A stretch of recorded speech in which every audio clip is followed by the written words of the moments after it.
Hey guys, what's going on? We're here to talk about the gunship and so much more. This is not that gunship. It is going to be the Coruscant Guard. It is the gun, and those pictures were revealed. But that's going to be coming up later. First up, we're going to talk a little bit about the UCS Venator here. It is $650, like $6,000 Venator. That's going to be like 40 inches, so it's going to be pretty. It's a pretty good size. I will have to figure out exactly where that's going to fit because I do plan on picking up one as well as the gunship, which I will talk about later. We have some more high quality Rex images. For me, a lot of people rate this figure low, like 3, 5 out of 10. For me, he's a little bit higher. He's like a 6. He's pretty good. He's on par with what I expected. Like Lego threw in the printed arms here, but they didn't for Fox and the gunship. He looks really good. I really like the printed arms. Of course, the waistcape, I would have preferred a physical one, but most of his body print is not bad. I've seen some people saying that his extra mag is a little oversized, but if you compare it to his real life counterpart, how he appeared in Clone Wars, that mag is right on size with how it should be. It lines up with everything. Lego did a good job of matching that up. I think the only thing that's kind of missing is some of the weld marks on his body armor, a little bit of his tallies on the torso, like we had on the 2013. Do I believe this one is going to make the 2013 obsolete and really go down in price? Not really. I think the demand is still going to be there because 2013 is just always going to be a better minifigure. But with that said, this figure isn't half bad. And you go the custom route, and you pick up spend like $5 and you pick up a helmet from someone like GCC or a waistcape from someone. You could also go, his pauldron to me is a little oversized. You can go that route and also go to Print Tech and get a pauldron, but you're gonna end up spending like $10, $15 to upgrade your $650 minifigure basically at this point. But I also don't like, Lego as a build first experience, so I don't think that really saying, oh, that's a $650 minifigure or a $350 minifigure because it comes in a UCS set. I think that's an add-on, and that's what this is. It's a really well done figure for Lego. Do I wish that they bring back waistcapes? Yes. The helmet holes to me don't look that bad. I've gotten used to them. Like, to some people they are a wart, and to me I'm like, it doesn't bother me. I might go and upgrade the custom route. I've got an official 2013. I also have a custom, and then I'll probably have this one as well. And it's just gonna be a great figure, in my collection. The next figure, this UCS set does have 2 minifigures here. That I'm super excited about is that Admiral Elon is the first time ever we're getting a Republic officer. From this point, we have been all exclusively getting Imperial officers, which look pretty similar, but you can't quite use them in the same way. Which I did try to make my own Admiral Elon. It just didn't turn out that well, and there probably was a custom on the market somewhere, maybe not. But I believe this is a really good Admiral Elon. Like, he's the perfect figure here. He's a 10 out of 10 in the set. And next up, some details about the set.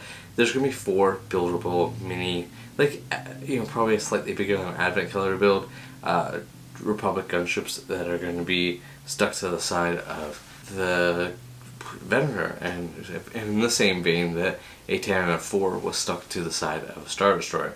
But that's going to do it for that set. I just want to make a quick mention here. We have the big pile of Chewbacca here. Just this reddish brown. There's not a lot of color breaking him up. I think he was just a bad character to choose. But with that being said, I like how Lego followed suit here and included a minifigure. I think that they need to do that going forward. If they do helmet sets again, or these buildable figures, if they do something like an R2-D2 or Grogu again, including that minifigure would go a long way. A little add-on is not the main focus, but having that minifigure is a really good way. Yes, it kind of becomes a $200 minifigure at that point, especially if the build is just so horrendous like this Chewbacca. But I think Lego did the best they could with this set. I want to give him the benefit of the doubt here. I just don't think it was a good idea. Next up, the coveted set that you're all. This is the video of.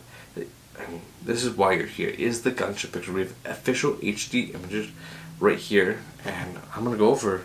To me, these HD images make the set look a little bit better.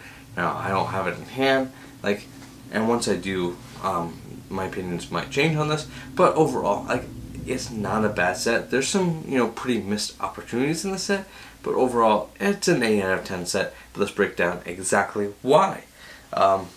You have the double doors, like in this case, that are just one piece. It definitely, you can tell where it was supposed to be, and they molded it as one piece, so you get that flush close opening. But at the because of that, you kind of lose that accuracy there, where you're only gonna have to open up one door, but you just have that one door. Every compartment kind of opens here. You've got the side panel, which there'll be a picture coming up here that will show that, and I think that the main missile cannons look pretty good. They're bulkier than they have in the past, which I think makes them look a little bit more accurate. They're downscaled, but they line up pretty well. The box art looks pretty good. It's a Coruscant. This is the Coruscant Guard gunship. It's it appeared on screen just a couple of times. But I do think it looks really good. It's also a dark red. It definitely, when the first blurry images came out, it was really hard to see. We thought it was going to be like this bright red, really inaccurate, but that is just not the case. I know some people are wishing for, droids in this. I get why, because this is from that Scipio arc. Throwing a couple of battle droids would be really nice. But from what I hear, we're getting some droids in a battle pack next year. You do get on the side wing, instead of having cockpit pieces, you kind of get stud shooters, which I think is a big missed opportunity. Find a way to hide those, tuck them underneath or whatever. But I think that's a huge detail that needed to be there, and to take away a feature like that for some play features, just a big missed opportunity for Lego here.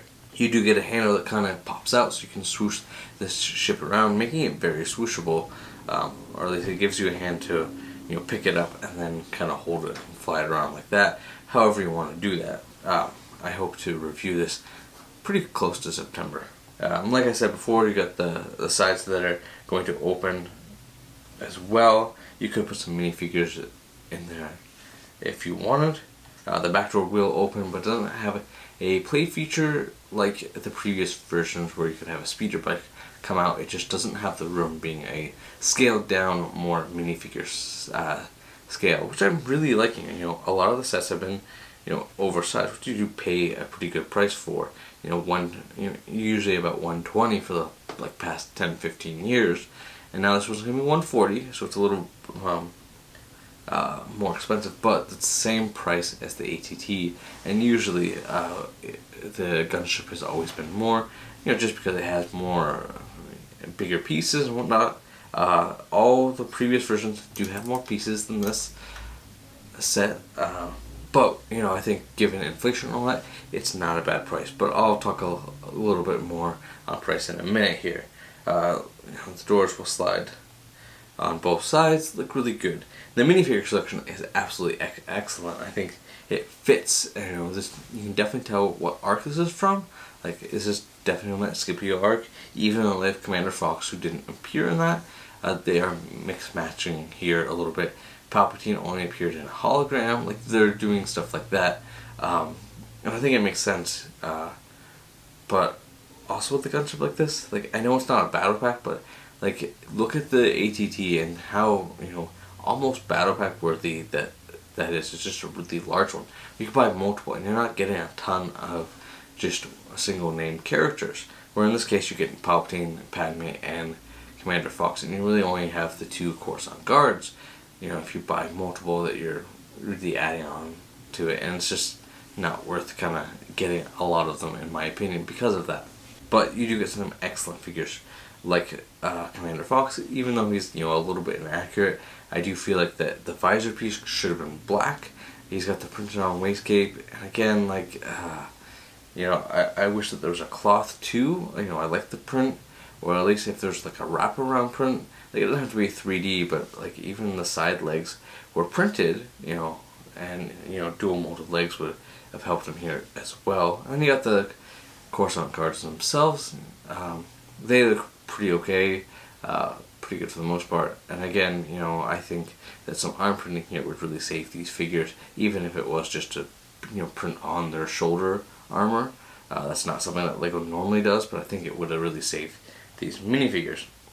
Another thing is, I would have rather like 1 or 2 more Coruscant guards in the set, but it is what we are getting for the 140. The Coruscant guards double as pilot and Commander Fox. All jokes aside, though, you know, LEGO really took it that we wanted our commanders to be pilots, and that's what they've done with the promotional material. Yeah, just because that there aren't really any pilots, I think, you know, a couple more shock troopers here really would have helped. A couple things that, you know, Padme, you know, this is really trying to be from that Scipio episode. I think, you know, I feel like she's in the wrong outfit for this. She doesn't look bad. She looks like an updated early Clone Wars version, which works. It's just fine. But I think, you know, kind of as we make new versions, like, she's one of the characters that has like 127 different variations that could be made. Maybe not that many, but she has a lot because she has so many different outfits that she, you know, wears. And if LEGO kind of had done that here, I think that would be really cool. Like, we've never gotten the episode 3 pregnant Padme, and I think that would be a really cool figure to get, just not in the set. But let me know what you think of this set. Is this a set you're going to be picking up, or is this a hard pass for you? I do like that it's minifigure scale. I do like that it's, you know, a little bit smaller, although it, you know, the downscale does affect a couple of things. And I think that you know, cockpit pieces were a big miss here. But anyway, let me know what your thoughts are right down in the comments. Don't forget to smash that like button if you enjoyed this. Subscribe for more just like this. And I will see you in the next video right over here.